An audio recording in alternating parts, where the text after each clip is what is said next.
નમસ્કાર વિદ્યાર્થીઓ,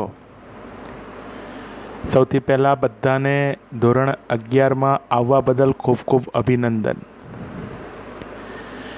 ધોરણ 11 અર્થશાસ્ત્ર વિષય માટે આપણે વિડીયો લેક્ચર લઈને આવેલા છીએ અને ધોરણ 11માં કુલ 11 પાઠ આપણે ભણવાના આવશે.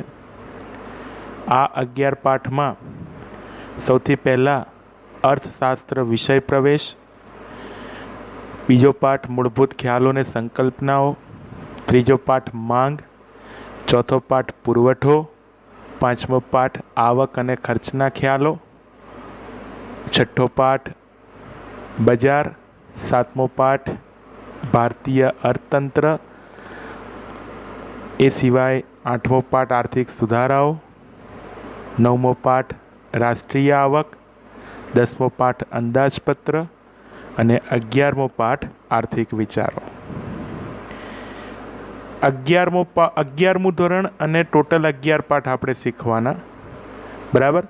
અને આ સિલેબસ પ્રમાણે આપણે આખું વર્ષ ભણવાનું આવશે, બરાબર.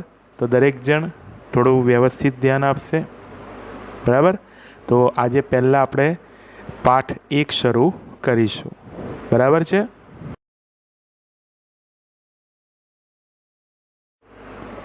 ઓકે સ્ટુડન્ટ્સ, હવે આપણે શરૂ કરીએ ચેપ્ટર નંબર 1, બરાબર. અર્થશાસ્ત્ર વિષય પ્રવેશ. સૌથી પહેલાં આ વિષયની અંદર, આ પાઠની અંદર આપણે જુદા જુદા સવાલના જવાબો વિશે શીખીશું, જેમાં પશ્ચિમના અર્થશાસ્ત્રનો ઉદ્ભવ અને વિકાસ, જેમાં અર્થશાસ્ત્રની જુદી જુદી વ્યાખ્યાઓ, અર્થશાસ્ત્ર અંગે ભારતીય ચિંતનની માહિતી, તફાવત જોઈશું, 2 તફાવત: એકમલક્ષી અર્થશાસ્ત્ર, સમગ્રલક્ષી અર્થશાસ્ત્ર અને આર્થિક પ્રવૃત્તિ, બિનઆર્થિક પ્રવૃત્તિ. પછી આંકડાકીય માહિતીની આકૃતિ કે આલેખમાં રજૂઆત, આર્થિક રજૂઆતોમાં આંકડાકીય માહિતીનું મહત્ત્વ સમજાવો, આંકડાકીય માહિતીને આકૃતિ કે આલેખમાં રજૂ કરતી વખતે ધ્યાનમાં રાખવાની બાબતો અને અર્થશાસ્ત્રના અભ્યાસનું મહત્ત્વ. ટૂંકમાં આખા પાઠમાં આપણે અર્થશાસ્ત્ર વિષય અંગે એક પ્રાથમિક ચર્ચા અને પ્રાથમિક વિગત સમજવાની છે. અર્થશાસ્ત્રના અભ્યાસ માટે આપણે જુદી જુદી વ્યાખ્યાઓ શીખીશું અને અર્થશાસ્ત્રમાં આર્થિક સમસ્યાઓનો અભ્યાસ કરવામાં આવે છે, બરાબર. માટે આપણે એમાં આંકડાકીય માહિતી તથા આકૃતિ અને આલેખની શું ઉપયોગિતા હોય, બરાબર, એ વિગત આની અંદર ભણીશું, બરાબર. તો સૌથી પહેલાં આપણે શરૂ કરીએ પશ્ચિમના અર્થશાસ્ત્રનો ઉદ્ભવ અને વિકાસ. એટલે કે પશ્ચિમી અર્થશાસ્ત્રીઓ, બરાબર, અર્થશાસ્ત્ર માટે જે રજૂઆતો આપે છે એના વિશેની ચર્ચા આપણે કરીએ. સૌથી પહેલાં પ્રસ્તાવના. મહાન તત્વચિંતક એરિસ્ટોટલે ઓએકોનોમિકા નામનું એક પુસ્તક લખ્યું, જેમાં તેમણે આર્થિક ચિંતન રજૂ કર્યું. એટલે કે અર્થશાસ્ત્ર અથવા માનવી માટે જરૂરી હોય એવું આર્થિક ચિંતન રજૂ કર્યું, બરાબર. પરંતુ વિશ્વમાં થયેલી ઔદ્યોગિક ક્રાંતિને પરિણામે શ્રમ વિભાજન, વિશિષ્ટીકરણ, સંશોધન જેવી પ્રક્રિયાઓને લીધે વર્તનનો અભ્યાસ, એટલે કે માનવ વર્તનનો જે અભ્યાસ છે, બરાબર, એ રાજ્યશાસ્ત્ર અને નીતિશાસ્ત્રને બદલે, બરાબર, હવે સ્વતંત્ર રીતે થવા લાગ્યો. અને એ સ્વતંત્ર રીતે જે અભ્યાસ થવા લાગ્યો એ જ અર્થશાસ્ત્ર તરીકે ઓળખવામાં આવે છે, બરાબર. ટૂંકમાં મહાન તત્વચિંતક યુરોપમાં, ગ્રીસ દેશમાં એરિસ્ટોટલના નામે થઈ ગયા. એમણે એક પુસ્તક લખ્યું ઓએકોનોમિકા, જેમાં તેમણે ઓએકોનોમિકોઝના નામે આર્થિક ચિંતન રજૂ કર્યું. આ ઓએકોનોમિકોઝ એ શબ્દ છે કે જેના પરથી ઇકોનોમિક શબ્દ બન્યો. તો આવું આપણે શીખવું પડશે. પુસ્તકનું નામ ઓએકોનોમિકા અને તત્વચિંતક, બરાબર, એનું નામ એરિસ્ટોટલ, બરાબર. એટલે આપણને ખબર પડવી જોઈએ. તો આવી એક ચર્ચા પ્રસ્તાવનામાં થઈ શકે. હવે મુદ્દો છે અર્થશાસ્ત્રનો ઉદ્ભવ અને વિકાસ. ખાસ કરીને પશ્ચિમના દેશોમાં અર્થશાસ્ત્રના ઉદ્ભવ અને વિકાસની વાત. ઔદ્યોગિક ક્રાંતિ બાદ પશ્ચિમના અર્થશાસ્ત્રીઓએ અર્થશાસ્ત્ર અંગે કેટલાક ખ્યાલો રજૂ કર્યા. આવા ખ્યાલો નીચે પ્રમાણે છે. નંબર 1, એડમ સ્મિથની અર્થશાસ્ત્ર અંગેની વ્યાખ્યા. પ્રોફેસર આલ્ફ્રેડ માર્શલની અર્થશાસ્ત્ર અંગેની વ્યાખ્યા. પ્રોફેસર લાયોનલ રોબિન્સની અર્થશાસ્ત્રની વ્યાખ્યા, બરાબર, અને પ્રોફેસર સેમ્યુઅલ્સનની, બરાબર, અર્થશાસ્ત્ર અંગેની વ્યાખ્યા. ટૂંકમાં ઘણી બધી વ્યાખ્યાઓ છે, પણ આપણા સિલેબસમાં મુખ્ય 4 વ્યાખ્યાઓ આપેલી છે, બરાબર. એડમ સ્મિથની વ્યાખ્યા સંપત્તિલક્ષી ખ્યાલ છે. આલ્ફ્રેડ માર્શલની વ્યાખ્યા કલ્યાણલક્ષી ખ્યાલ છે. લાયોનલ રોબિન્સની વ્યાખ્યા અછતલક્ષી ખ્યાલ છે. અને સેમ્યુઅલ્સનની વ્યાખ્યા એ પસંદગી અને વહેંચણીનો ખ્યાલ દર્શાવતી વ્યાખ્યા છે. તો આવો એક અભ્યાસ આપણા માટે હોય, બરાબર. આ 4 વ્યાખ્યાઓ આપણે વ્યવસ્થિત રીતે શીખવી પડે, બરાબર.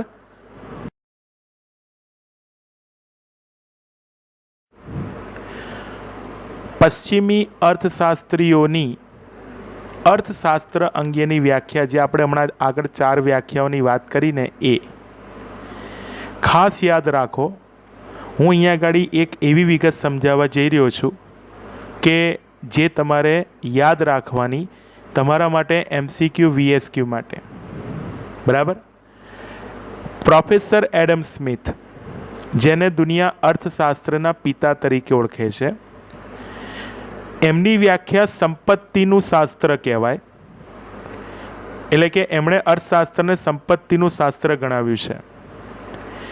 આ વ્યાખ્યા એમણે 1776માં રજૂ કરી અને એમનું એક પુસ્તક છે an inquiry into the nature and causes of wealth of nation. એમાં એમણે આ વ્યાખ્યા રજૂ કરી. એમની આ વ્યાખ્યા, બરાબર, એમના પુસ્તક વેલ્થ ઓફ નેશનમાં રજૂ થયેલી છે. એમનું પુસ્તકનું આટલું લાંબુ નામ છે, પણ એ વેલ્થ ઓફ નેશનના નામે પ્રચલિત છે, બરાબર. ત્યાર પછી પ્રોફેસર આલ્ફ્રેડ માર્શલ, એમણે અર્થશાસ્ત્રની કલ્યાણલક્ષી શાસ્ત્ર તરીકેની વ્યાખ્યા રજૂ કરી. 1890માં આ વ્યાખ્યા એમણે પોતાના પુસ્તક પ્રિન્સિપલ્સ ઓફ ઇકોનોમિક્સમાં રજૂ કરી.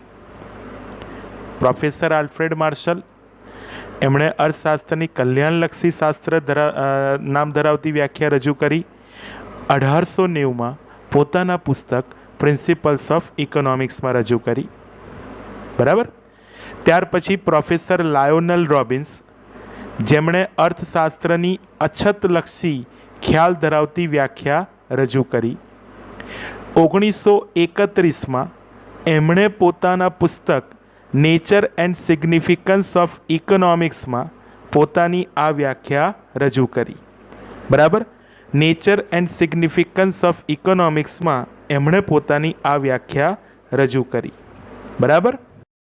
અને છેલ્લે પ્રોફેસર પોલ સેમ્યુઅલ્સન, એમણે અર્થશાસ્ત્રની પસંદગી અને વહેંચણીનું શાસ્ત્ર નામ ધરાવતી વ્યાખ્યા રજૂ કરી, જે 1947માં પોતાના પુસ્તક, એમના પુસ્તકનું નામ ફાઉન્ડેશન ઓફ ઇકોનોમિક એનાલિસિસ, એમાં રજૂ કરી. તો આ વિગત આપણે યાદ રાખવાની છે.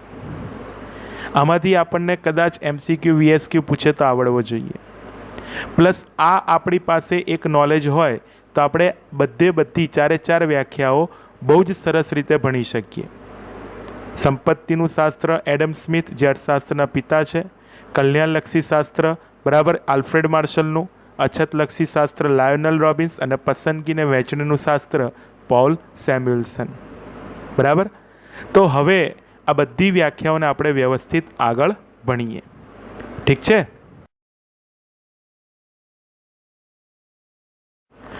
સ્ક્રીન ઉપર તમને એક હેડિંગ દેખાશે, મીન્સ પહેલી અર્થશાસ્ત્રની વ્યાખ્યા ભણીએ આપણે. એડમ સ્મિથની અર્થશાસ્ત્ર અંગેની વ્યાખ્યા, બરાબર. પ્રોફેસર એડમ સ્મિથની અર્થશાસ્ત્ર અંગેની વ્યાખ્યા. જોઈએ આખી વિગત, એક પછી એક સ્ક્રીન ઉપર તમને બધી વિગતો જોવા મળશે. પ્રોફેસર એડમ સ્મિથ અર્થશાસ્ત્રના પિતાના બિરુદથી જાણીતા છે, જેમણે ઈસવીસન 1776માં an inquiry into the nature and causes of the wealth of nation નામના પુસ્તકમાં અર્થશાસ્ત્રને સંપત્તિના શાસ્ત્ર તરીકે રજૂ કર્યું. બરાબર, અર્થશાસ્ત્રને સંપત્તિના શાસ્ત્ર તરીકે રજૂ કર્યું. આ પુસ્તકને ટૂંકમાં વેલ્થ ઓફ નેશનના નામે ઓળખવામાં આવે છે. આ પુસ્તકને ટૂંકમાં કયા નામે ઓળખવામાં આવે છે? વેલ્થ ઓફ નેશનના નામે ઓળખવામાં આવે છે. બરાબર, એટલે આ પ્રકારની વિગત આપણને ખબર પડવી જોઈએ. તેમના મતે અર્થશાસ્ત્ર એટલે તમારી સામે હવે એક વ્યાખ્યા આવશે કે જે પ્રોફેસર એડમ સ્મિથ દ્વારા રજૂ કરવામાં આવી છે. બરાબર, જુઓ એક વ્યાખ્યા દેખાય. ઉત્પાદક શ્રમ દ્વારા ઉત્પન્ન થયેલા ભૌતિક સંપત્તિના ઉત્પાદન, વપરાશ અને વિનિમયનો અભ્યાસ કરતું શાસ્ત્ર એટલે અર્થશાસ્ત્ર. ફરી એકવાર હું બોલું. બરાબર, ઉત્પાદક શ્રમ દ્વારા ઉત્પન્ન થયેલા ભૌતિક સંપત્તિના ઉત્પાદન, વપરાશ અને વિનિમયનો અભ્યાસ કરતું શાસ્ત્ર એટલે અર્થશાસ્ત્ર. આ વ્યાખ્યા આપણને રજૂ કરી છે પ્રોફેસર એડમ સ્મિથે. છોકરાઓ, વ્યાખ્યાની રજૂઆત જો મેં કઈ રીતે કરી છે એટલે તમને વધારે આઈડિયા આવવો જોઈએ. બરાબર, ઉપરોક્ત વ્યાખ્યા દ્વારા એડમ સ્મિથે અર્થશાસ્ત્રને સામાજિક વિજ્ઞાન ગણાવ્યું છે, કારણ કે અર્થશાસ્ત્ર એક બાજુ માનવીના આર્થિક વર્તનનો અભ્યાસ કરે છે, તો બીજી બાજુ તેની અભ્યાસ કરવાની પદ્ધતિ વૈજ્ઞાનિક છે. સમજો, માનવી માટે અભ્યાસ થાય તો માનવી સમાજમાં રહે છે, એટલે એડમ સ્મિથ, બરાબર, પ્રોફેસર એડમ સ્મિથ આ વ્યાખ્યાની સમજૂતી આપતા કહે છે કે અર્થશાસ્ત્ર એ સામાજિક વિજ્ઞાન છે. બરાબર, અને શા માટે સામાજિક વિજ્ઞાન છે? કારણ કે એક બાજુ માનવીના આર્થિક વર્તનનો અભ્યાસ કરવામાં આવે છે અને બીજી બાજુ તેના અભ્યાસની પદ્ધતિ વૈજ્ઞાનિક છે. બરાબર,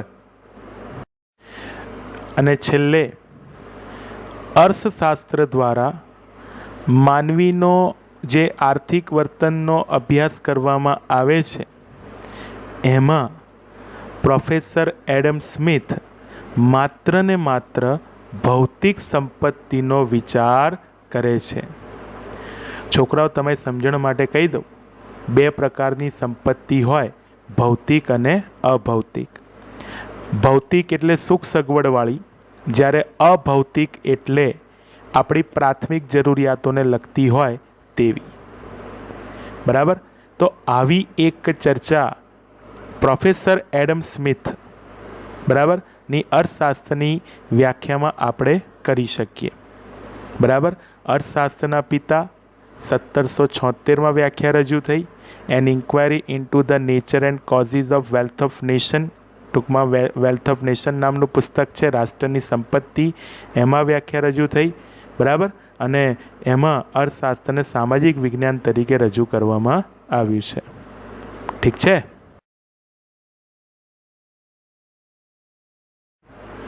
તો હવે સ્ક્રીન ઉપર એક હેડિંગ દેખાશે, પ્રોફેસર આલ્ફ્રેડ માર્શલની અર્થશાસ્ત્ર અંગેની વ્યાખ્યા. બરાબર, પ્રોફેસર આલ્ફ્રેડ માર્શલની અર્થશાસ્ત્ર અંગેની વ્યાખ્યા. શરૂ કરીએ.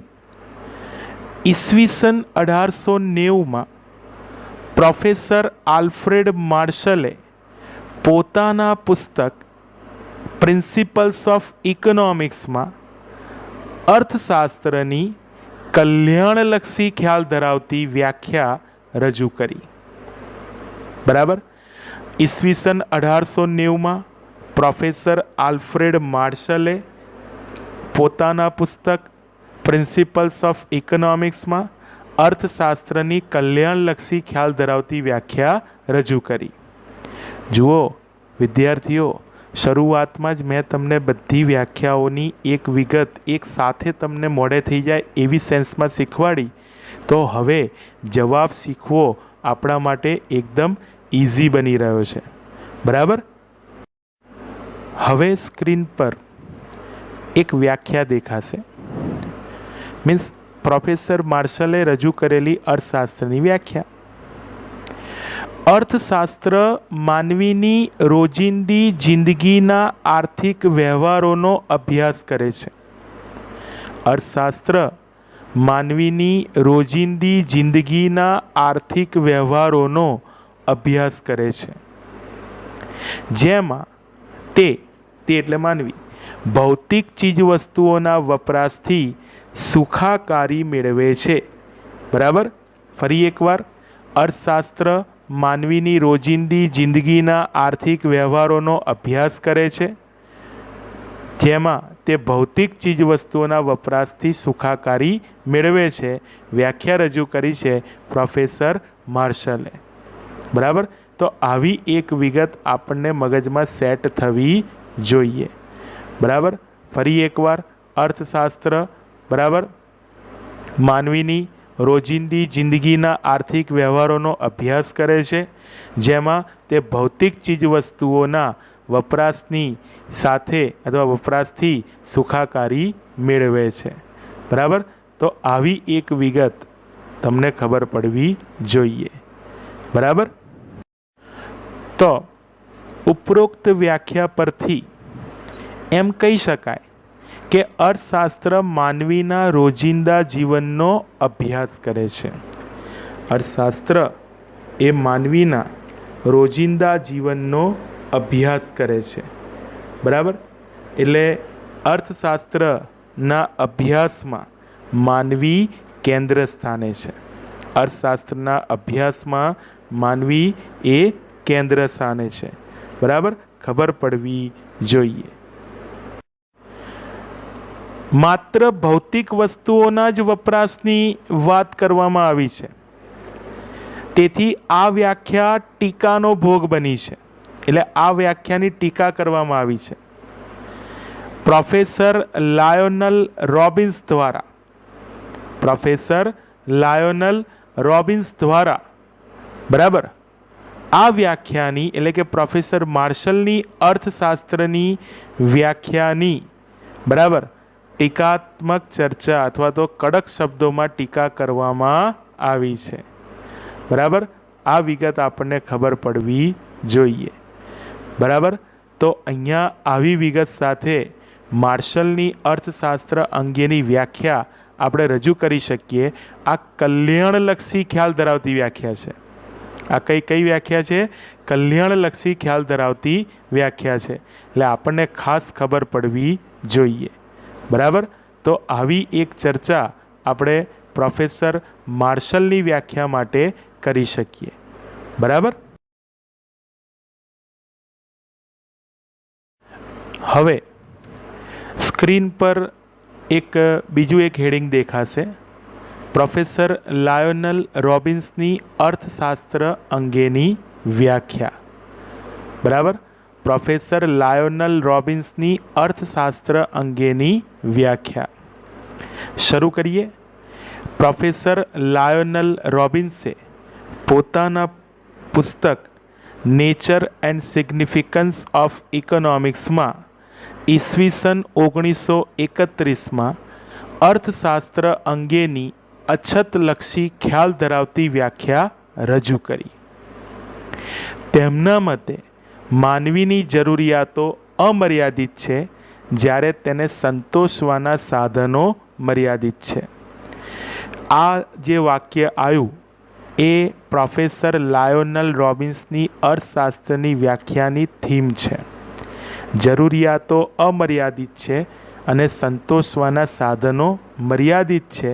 સાધનો મર્યાદિત છે એટલે તેની અછત છે. બરાબર, અને માટે તેનો બુદ્ધિપૂર્વક કઈ રીતે ઉપયોગ કરી શકાય, બરાબર, એનો અભ્યાસ અર્થશાસ્ત્ર દ્વારા કરવામાં આવે છે. બરાબર. તો અર્થશાસ્ત્ર અંગે પ્રોફેસર રોબિન્સની વ્યાખ્યા આ રીતે આપણે રજૂ કરી શકીએ. અર્થશાસ્ત્ર એ માનવી પોતાની અમર્યાદિત જરૂરિયાતો અને વૈકલ્પિક ઉપયોગ ધરાવતા મર્યાદિત સાધનો વચ્ચે કેવી રીતે મેળ બેસાડે છે તેની વર્તણૂકનો અભ્યાસ કરતું વિજ્ઞાન છે. અર્થશાસ્ત્ર એ માનવી પોતાની અમર્યાદિત જરૂરિયાતો અને વૈકલ્પિક ઉપયોગ ધરાવતા મર્યાદિત સાધનો વચ્ચે કેવી રીતે મેળ બેસાડે છે તેની વર્તણૂકનો અભ્યાસ કરતું વિજ્ઞાન છે. ખાસ યાદ રાખજો, પ્રોફેસર રોબિન્સ એ પહેલા અર્થશાસ્ત્રી કે જેણે વૈજ્ઞાનિક દરજ્જો અર્થશાસ્ત્રને પૂરો પાડ્યો. એટલે અર્થશાસ્ત્રને વૈજ્ઞાનિક દરજ્જો આપનાર અર્થશાસ્ત્રી સૌથી પહેલાં રોબિન્સ, પણ અર્થશાસ્ત્રનો વૈજ્ઞાનિક અથવા વિજ્ઞાનની જેમ અભ્યાસ કર્યો તો પ્રોફેસર એડમ સ્મિથ. ભૂલ ના થાય, વિજ્ઞાનની જેમ અર્થશાસ્ત્રનો પહેલીવાર અભ્યાસ કર્યો એડમ સ્મિથે, પણ વિજ્ઞાન તરીકેનો દરજ્જો આપ્યો તો એ રોબિન્સે. બરાબર, તો આપણે ધ્યાન રાખવાનું. ઉપરોક્ત વ્યાખ્યા મુજબ પ્રોફેસર રોબિન્સ એવું માને છે કે અર્થશાસ્ત્ર એ પસંદગીનું તેમજ કરકસરનું શાસ્ત્ર છે, કારણ કે માનવીની જરૂરિયાતો અમર્યાદિત છે. બીજું, આ જરૂરિયાતો વારંવાર ઉદ્ભવે છે. બરાબર, અને બીજું, આ બધી જરૂરિયાતોને અગ્રતા ક્રમમાં સંતોષવી પડે છે, માટે તેની પસંદગી કરવી પડે છે, અને માટે તેમના મતે પસંદગી કરવાનું માર્ગદર્શન એ અર્થશાસ્ત્ર પૂરું પાડે છે. તેમજ બીજી બાજુ જરૂરિયાત સંતોષવાના સાધનો વૈકલ્પિક ઉપયોગો તો ધરાવે છે, પરંતુ કેવા છે? મર્યાદિત છે. અને મર્યાદિત છે તેથી તેનો કરકસરપૂર્વક ઉપયોગ કરવા અંગેનું માર્ગદર્શન અર્થશાસ્ત્ર પૂરું પાડે છે. માટે અર્થશાસ્ત્ર એ પસંદગીનું ને કરકસરનું શાસ્ત્ર છે તેવું પ્રોફેસર લાયોનલ રોબિન્સ માને છે. બરાબર, તો આવી એક વિગત આપણને ખબર પડવી જોઈએ. કેમ પસંદગીનું શાસ્ત્ર? તો જરૂરિયાતો અમર્યાદિત, જરૂરિયાતોને અગ્રતા ક્રમમાં સંતોષવી પડે, માટે પસંદગી કરવાનું માર્ગદર્શન અર્થશાસ્ત્ર આપે છે. બીજી બાજુ સાધનો વૈકલ્પિક ઉપયોગો તો ધરાવે પણ મર્યાદિત છે, ઓછા છે, માટે એનો કરકસરપૂર્વક ઉપયોગ કરવો પડે, જેનું માર્ગદર્શન અર્થશાસ્ત્ર પૂરું પાડે છે. બરાબર. અર્થશાસ્ત્રમાં શું છે તેનો અભ્યાસ કરવામાં આવે છે. શું હોવું જોઈએ તેવી બાબતોનો અભ્યાસ કરવામાં આવતો નથી તેવું પ્રોફેસર રોબિન્સ માને છે. તેથી તેમના મતે અર્થશાસ્ત્ર એ વાસ્તવલક્ષી વિજ્ઞાન છે. તેથી તેમના મતે અર્થશાસ્ત્ર એ વાસ્તવલક્ષી વિજ્ઞાન છે. સમજો, રિયલ શું છે એનો અભ્યાસ થાય. રિયલ એટલે વાસ્તવિક. બરાબર, માટે વાસ્તવિક વિજ્ઞાન અથવા વાસ્તવલક્ષી વિજ્ઞાન. અને મેં હમણાં જ તમને કીધું આગળ કે અર્થશાસ્ત્રને વૈજ્ઞાનિક સ્વરૂપનો દરજ્જો પ્રોફેસર રોબિન્સ દ્વારા આપવામાં આવ્યો છે. બરાબર, તો આવી એક વિગત આ લાયોનલ રોબિન્સની અર્થશાસ્ત્રની વ્યાખ્યામાં, અછતલક્ષી ખ્યાલ ધરાવતી વ્યાખ્યામાં જોવા મળે છે. બરાબર, ભૂલ ના થાય કે રોબિન્સ અર્થશાસ્ત્રને વાસ્તવલક્ષી વિજ્ઞાન કહે છે, જ્યારે એડમ સ્મિથ એ અર્થશાસ્ત્રને સામાજિક વિજ્ઞાન કહે છે. આટલો ફેર છે. એટલે આપણને આ બધી વિગતો ખબર પડવી જોઈએ. તો અહીંયા રોબિન્સની વ્યાખ્યા આપણે પૂરી કરી. બરાબર. સ્ક્રીન પર એક બીજું હેડિંગ દેખાય. આપણા સિલેબસની છેલ્લી વ્યાખ્યા, ચોથા નંબરની વ્યાખ્યા પ્રોફેસર સેમ્યુએલ્સન ની અર્થશાસ્ત્ર અંગેની વ્યાખ્યા. બરાબર, શરૂ કરીએ, ધ્યાન આપો.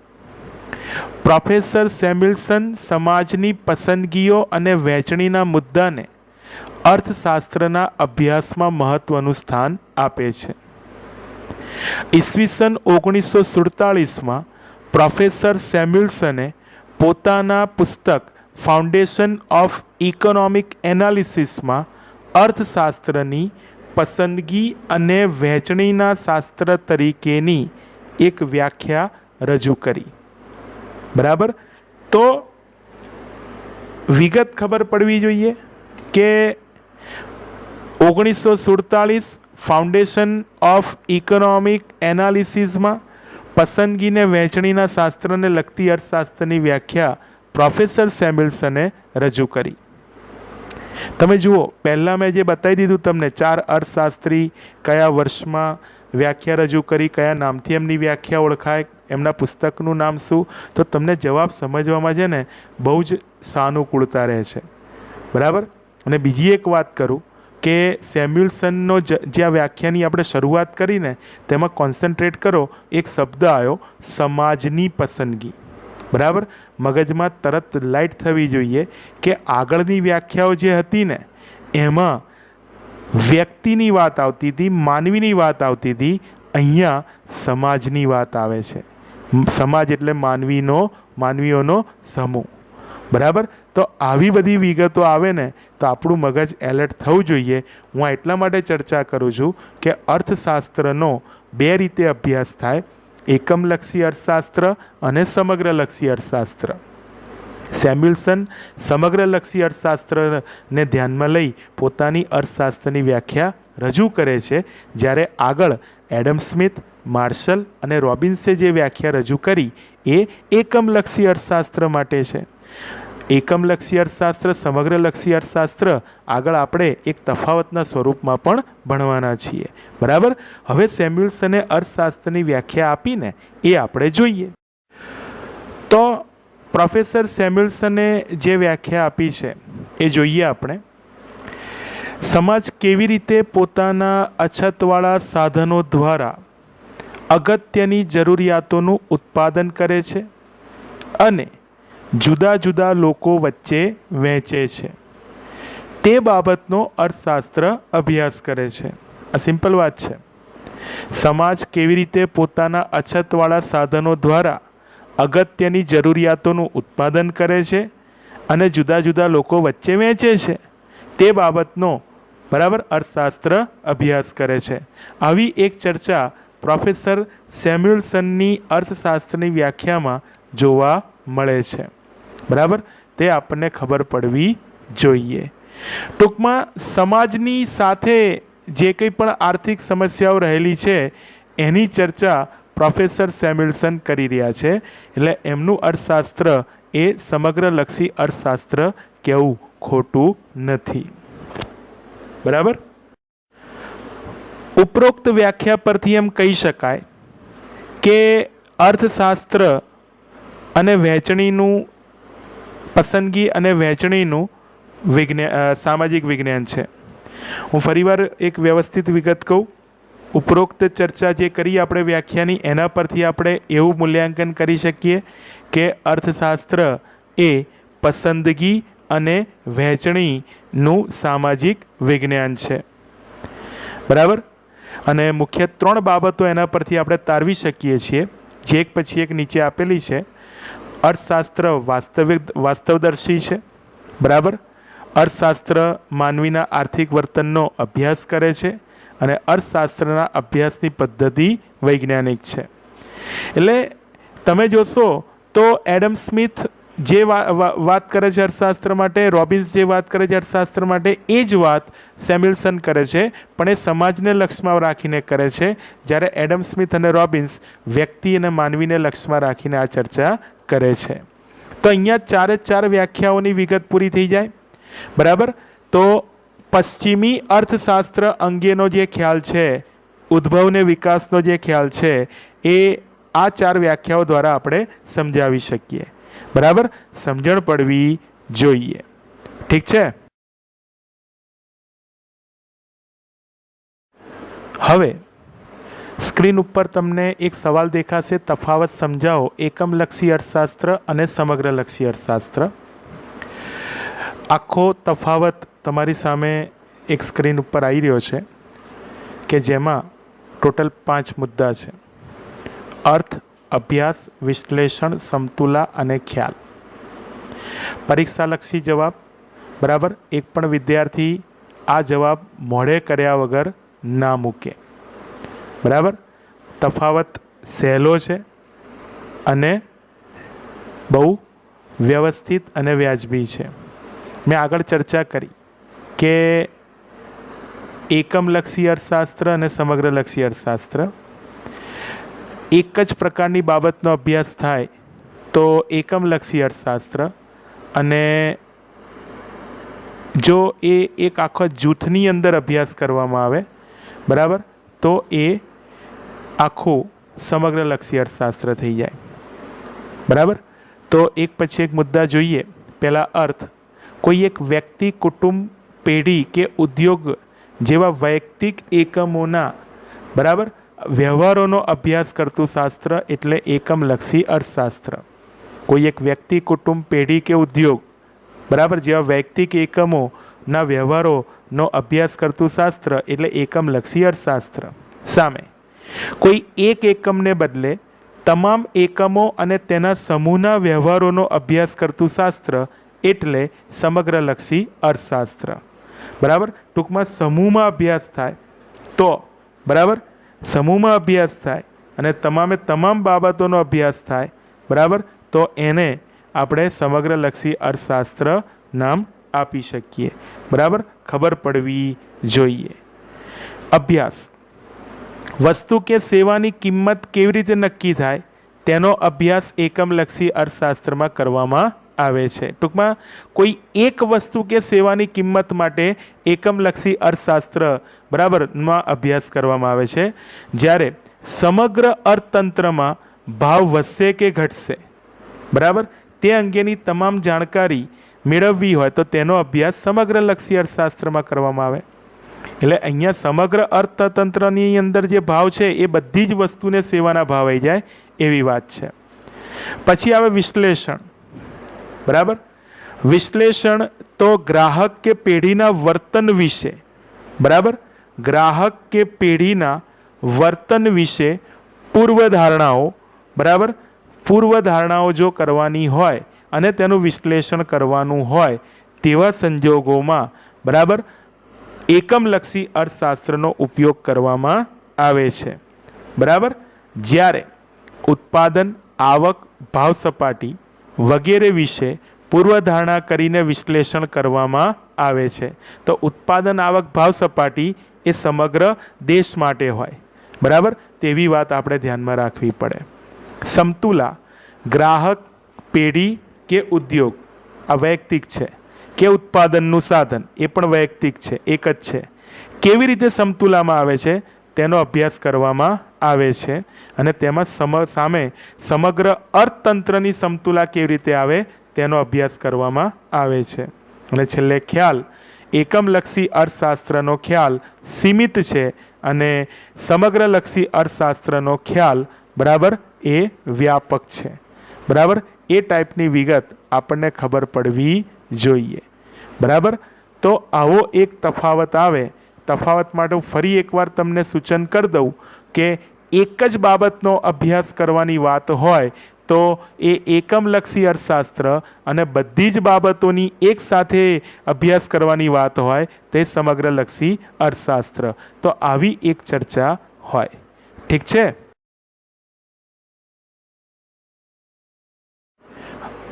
હવે સ્ક્રીન ઉપર એક બીજું હેડિંગ જોવા મળે છે, આર્થિક પ્રવૃત્તિ અને બિનઆર્થિક પ્રવૃત્તિનો તફાવત.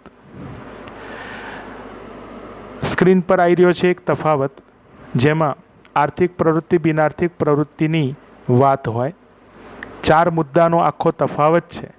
બરાબર, અર્થ, હેતુ, પ્રકાર, જોખમો અને અનિશ્ચિતતા. બરાબર, અર્થ, હેતુ, પ્રકાર અને જોખમો અને અનિશ્ચિતતા. તો પહેલાં અર્થ. તો ચીજ વસ્તુઓ અને સેવાઓ, બરાબર, ચીજવસ્તુઓને સેવાના વિનિમય દ્વારા આવક મેળવવા અને ખર્ચવાની પ્રવૃત્તિને આર્થિક પ્રવૃત્તિ કહે છે. સામે આર્થિક વળતર કે લાભ મેળવવાની અપેક્ષા વગર કરવામાં આવતી પ્રવૃત્તિને બિન આર્થિક પ્રવૃત્તિ કહે છે. બરાબર? તો આવી રીતે તમે સમજી શકો. ટૂંકમાં આર્થિક એટલે આવક મેળવવાના હેતુથી કરવામાં આવતી પ્રવૃત્તિ, જ્યારે આવક મેળવ્યા વિના બીજા કોઈ હેતુસર કરવામાં આવતી પ્રવૃત્તિ તો એ બિનઆર્થિક પ્રવૃત્તિ. તો બીજો મુદ્દો હેતુ. આર્થિક પ્રવૃત્તિનો મુખ્ય હેતુ નાણાકીય વળતર મેળવવાનો છે. સામે બિનઆર્થિક પ્રવૃત્તિનો હેતુ સેવા, દયા, માયા, કરુણા બતાવવાનો કે સિદ્ધ કરવાનો છે. બરાબર? આ વિગત આપણને ખબર પડવી જોઈએ. દયા, માયા, કરુણા, સેવા આ બધી બાબતોને સિદ્ધ કરવાનો હેતુ બિનઆર્થિક પ્રવૃત્તિમાં છે. પ્રકાર તો આર્થિક પ્રવૃત્તિના જુદા જુદા 3 પ્રકાર છે: નોકરી, ધંધો અને વ્યવસાય. જ્યારે બિનઆર્થિક પ્રવૃત્તિના કોઈ જ પ્રકાર પાડવામાં આવતા નથી. અને છેલ્લે જોખમો અને અનિશ્ચિતતા. તો આર્થિક પ્રવૃત્તિમાં જોખમો અને અનિશ્ચિતતાનું પ્રમાણ વધારે રહેલું છે. બરાબર? જ્યારે બિનઆર્થિક પ્રવૃત્તિમાં બરાબર જોખમો અને અનિશ્ચિતતાનું પ્રમાણ બરાબર નહિવત પ્રમાણમાં રહેલું છે. તો આવી એક વિગત આપણે તૈયાર કરી શકીએ. તો છોકરાઓ, આજના વિડીયો લેક્ચરમાં આપણે આટલી જ વિગત રાખીશું. આની આગળ બીજા વિડીયો લેક્ચરમાં આપણે મળીશું. તો ટોટલ 4 વ્યાખ્યા અને 2 તફાવતની વિગત આપણે આ વિડીયો લેક્ચરમાં શીખ્યા. બરાબર? જય શ્રી કૃષ્ણ.